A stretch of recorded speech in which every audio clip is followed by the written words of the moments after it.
श्री कृष्ण कहते हैं कि जीवन में कई बार हम हर संभावित समस्या के बारे में सोचने में अपने मस्तिष्क का प्रयोग करते हैं। दरअसल हमारा मस्तिष्क समस्याओं के बारे में सोचने के लिए नहीं बना है, उन्हें तो समाधान सोचने के लिए बनाया गया है।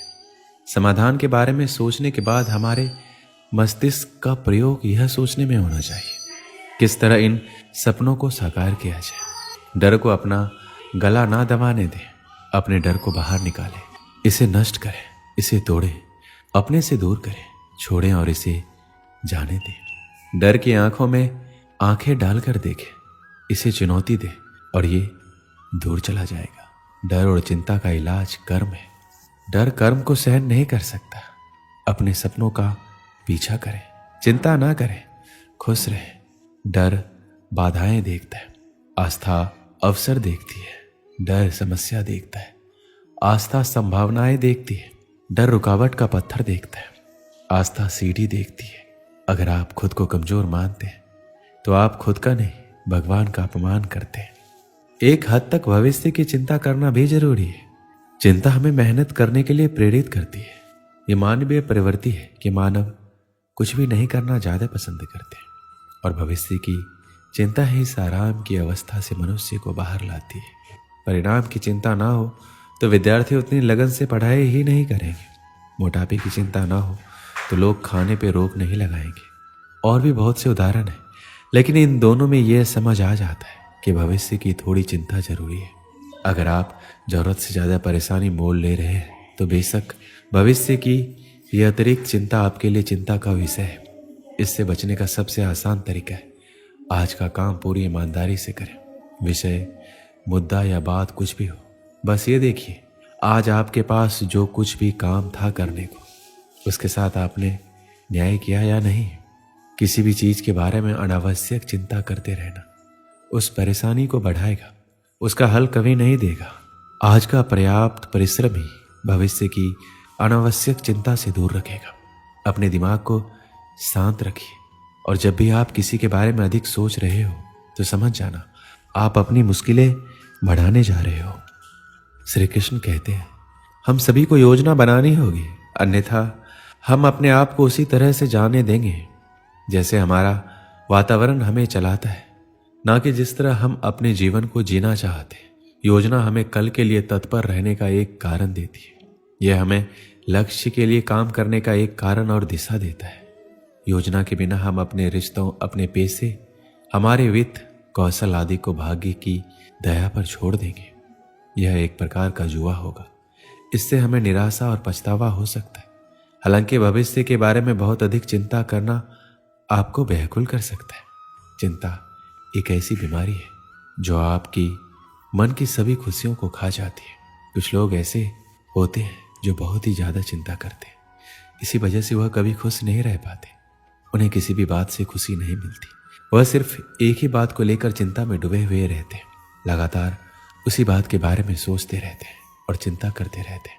ऐसे लोग हमेशा मायूसी और दुख के घेरे से घिरे हुए रहते हैं। चाहे कोई खुशी का मौका हो या कोई भी त्यौहार, उन्हें कोई फर्क नहीं पड़ता। कोई भी चीज से खुश नहीं हो पाते क्योंकि उन्हें लगता है कि सारी जिम्मेदारी उनके कंधे पर है। लेकिन यह सच नहीं है। कई बार आपके चिंता में रहने से बनता हुआ काम भी बिगड़ जाता है। परिवार में अगर एक इंसान चिंता में रहता है तो सभी परिवार के लोगों को भुगतना पड़ता है और वही माहौल पूरे परिवार में छा जाता है और परिवार में कोई भी खुश नहीं रह पाता। उन लोगों की ऐसी आदत बन जाती है कि वो छोटी छोटी बातों में भी परेशानी में आ जाते हैं और ऐसे लोगों में चिड़चिड़ापन, गुस्सा, रात भर नींद नहीं आना, ऐसी बीमारियां हो जाती है। श्री कृष्ण कहते हैं आपको क्या पता हमारी जिंदगी के बारे में, लेकिन जिंदगी कैसी भी हो आप खुद परेशानियों का समाधान नहीं निकाल पाते तो इसका मतलब आप खुद परेशान हैं। ऐसी कोई भी चिंता नहीं है जिसे करने से आपको सुख मिल जाएगा या आपके परिवार में या मन में शांति आ जाएगी। चिंता एक ऐसे जहर के समान है जो आपका कल तो कभी भी अच्छा नहीं बना सकती और साथ ही आप ऐसी बीमारियों से ग्रसित हो जाओगे जिससे आपको भी अपने भविष्य में परेशान रहना पड़ेगा। चिंता और परेशानी को लेकर भागवत गीता में भगवान श्री कृष्ण कहते हैं मन का बेचैन होना उसका स्वभाव है। हमारे मन को लगता है कि अगर वह अलग अलग बातों के बारे में सोचता रहेगा तो हमें आने वाली हर मुश्किल और मुसीबत से बचा लेगा। पर ऐसा होता नहीं है। हम अपने जीवन का काफ़ी अधिक समय सोच विचार करके परेशान होने में निकाल देते हैं। भगवान श्री कृष्ण कहते हैं, मन का ये स्वभाव बदलना मुश्किल जरूर है, असंभव नहीं। अब आप एक बात बताइए, क्या आप एक कौवे को कह सकते हैं कि काँव काँव की आवाज़ ना करे? या फिर क्या आप किसी मेढक को कह सकते हैं कि वह पानी देखते ही ऊंची छलांग ना मारे? हमारे मन का भी कुछ ऐसा ही है।